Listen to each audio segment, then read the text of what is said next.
ひろゆきブーム的なものが起きているみたいなことを言われることがちょこちょこあり、結局その勝ち組的な人の対比として僕が取り上げられることが多い気がしてるんですよね。儲けてる俺かっこいいよね、どんどん努力しようぜ、輝こうぜ、ブイブイ言わせようぜ、ウェイウェイ言わせようぜっていう人たちが西麻布界隈でブイブイ言わした結果、どんどん没落していくっていうのがあって、負け組負け犬の時代というのにしたんですけど、負け犬という表現が主に女性界隈で使われるので、男性にはあまり使われないんですけど、なんか働いてキャリアを積んでいる女性は勝っていて、で、なんか家庭に入るしかなかった人が負け犬だよね、みたいな表現っていうのが、20年前ぐらいから割と生まれていたんですけど、でも結果として果たしてどっちが幸せなのかっていう話で、勝ち組負け組っていうのもバブルの後ぐらいですかね。なんかこれも20年前か30年前ぐらいから言われるような言葉なんですけど、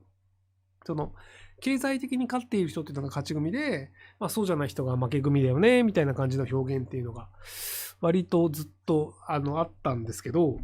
でここのところなんか勝ち組と言っている人、勝ち犬と言っている人が本当に少なくなっていて、で実際は負け組だったり負け犬で、負け犬にもなれない、選挙主にもなれない人が結構いるんですけど、置いといて、でそっちの方がだんだん増えてきて、それが主流だよねっていうのが割ともう当たり前のようになってきた気がするんですけど、でそもそも論日本人で勝ち組のような形になれるのってものすごくレアだよねって話だと思うんですよね。やっぱ下克上っていう言葉が戦国時代に生まれてきたんですけど、分かりやすい例でいくと豊臣秀吉さんとかがもともとなんか農民のなんか次男かなんかで針売りかなんかやってたんですけど、織田信長に気に入られてトントン拍子でこう武将になって大名になって、で関白まで上り詰めましたっていうのが割と庶民でも頑張れば天下のところまでいけるよねっていう成功例として言われるようになってたんですけど、たった一人なんですよ。で、大体の大名、例えば織田信長とかも、じゃあなんで織田信長が強かったのかっていうので、織田家がもともと結構優秀だったって話があるんですよね。土地の面積としては少ないんですけど、ただあそこら辺の伊勢の周りとか、織田と抑えてる地域とかで結構貿易がうまくいっていて、で、織田家って石高はそんなにないんだけど、実は金結構持ってたよね、みたいな話もあったりして、で、一応そこの御曹司である織田信長さんなので、それなりにうまくいったよね、みたいな話だったりとか、徳川家康も言うても徳川家だよねっていうところもあったりするので、下克上って実はあんまりないんですよ。派出が5、6とかいるんですけど、でそれも信長の下の武将、その前だった斎藤家ですけど、その斎藤家の下の武将とかっていうので一応いるんですけど、山賊上がりとかでいるよね、みたいな。で、武将上がりでいくと、北条早雲、足利家周りとかでいくと、多少はなんか武士から登りましたっていう人もいるんですけど、基本的にはやっぱりどこも、なんだかんだ言ってそれなりなお家柄のあるところの人が出世してるよねっていうのが、もともと日本そうだったんですよ。で、それが多少ずれましたよねっていうのが戦国時代なんですけど、じゃあその後江戸時代になって、下克上って全くなくなったんですよ。武士は武士、農民は農民、商人は商人というのが確定してますと。で、その後っていうのも、普通に明治時代とかになっても、別にそんなに農民がなんか成り上がるぜっていうのはなかったんですよね。で、戦後に、マッカーサーさんが来ましたとかで、戦後の混乱の時に、じゃあ原宿とかの土地を、ここ俺の土地って言った人とか、縄引っ張って、ここ俺の土地って言ったヤクザとかが、多少伸びたとかはあるんですよ。なので、混乱が起きた時期に、多少庶民で、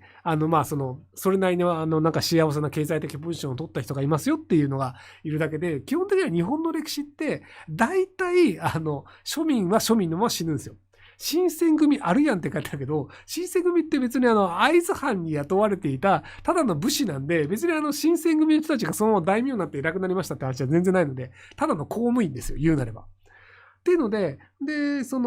IT バブルとかの時代に割と庶民側の人でいきなり金持ちになる人っていうのが出てきたんですよね。その僕だったり、堀江貴文さんだったりとか、グリーンの田中さんだったり。で、これもごく一部の話で、要はネットバブル初期っていうのはネットをやってた人がいませんでした。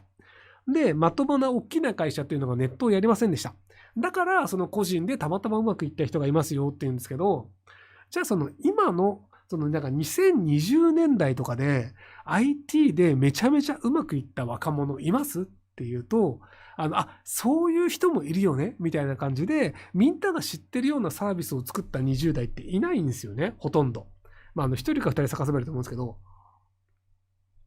じゃあその IT で有名な若手の人の名前挙げてくださいって言うと、落合陽一さんとか出てくるんですけど、落合陽一さん、その自分の頭の良さで筑波大学に行ってる人なんですけど、言うてもあの人親めちゃめちゃ金持ちですからね。なので一応なんか、麻布だっけ、割と私立でもともとお金のあるような家で生まれて、勉強して、で、いろんな環境もあって、うまくいきましたよっていう人がいるぐらいっていう。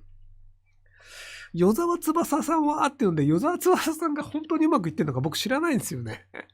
世の中って自称お金持ちの人っていうのはいっぱいいるんですけど、本当に金持ちで金を持ってるっていうのを証明きちんとした人ってあんまりいなくて、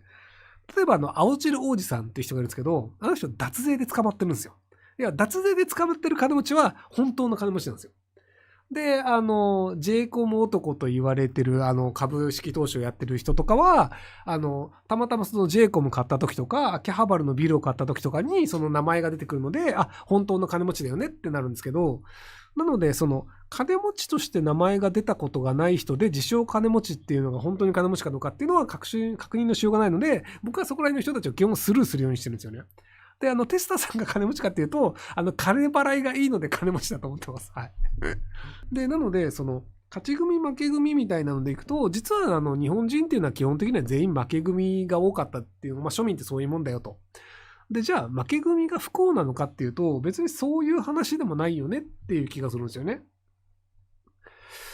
で、そのなんか、最近ちょこちょこ言われるので実感はないんですけど、儲けてやるぜっていう感じを出してないひろゆきっていう本の、人の本がやたら売れたりとか、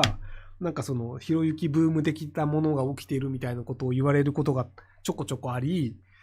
で、結局その、勝ち組的な人の対比として僕が取り上げられることが多い気がしてるんですよね。そのなんか、儲けてる俺かっこいいよね。どんどん努力しようぜ。輝こうぜ。ブイブイ言わせようぜ。ウェイウェイ言わせようぜっていう人たちが、結果としてなんか西麻布界隈でブイブイ言わした結果、どんどん没落していくっていうのがあって、で、そうじゃない派の人たちっていうのがあまりに少なくて、僕がその子供の頃というか20代ぐらいの頃に、ダメレンという人たちがいたんですよね。その阿佐ヶ谷とか杉並区界隈にいる、基本的にはそのなんか無職とか無職に毛が生えたとか生活保護の人たちっていうのが、俺たち金はないけど楽しく暮らそうぜって言ってる人たちっていう。で、そちら側の方が実は人間というか日本人としては主流だと思うんですよね。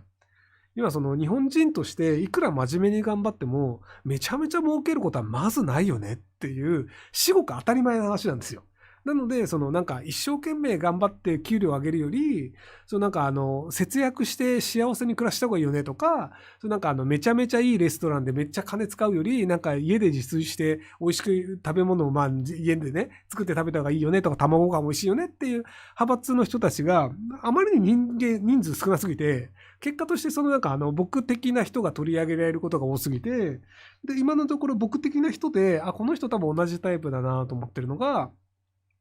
ひろゆきっていう人と、オゴラレイヤーさんの人と、あとレンタル何もしない人っていう。多分この3人が、多分同じ感じなんですよね。いや、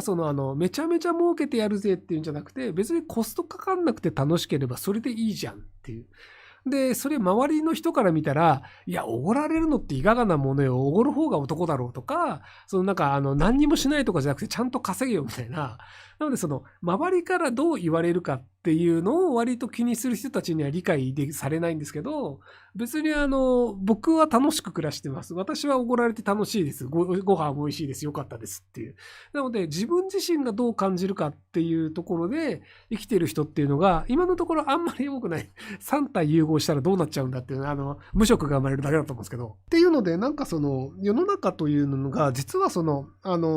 頑張ろうぜっていうその強気な人たちのそのまあ幻冬者でいう箕輪さん的なブイブイ言わせるような社会というよりもどちらかというとそのまあ僕の本を書いているダイヤモンドの種岡さんという人がまあそのニートのプログラマーの人の本とかも出してたりするんですけど、そういう感じでどちらかというとその世間的にはすごいあの人幸せって言われない人っていう方が実はそのなんか焦点が当たるような時代になってるんじゃないかなと思うんですよね。でそれは割とその日本の経済がずっと落ち続けてるっていう問題もあって、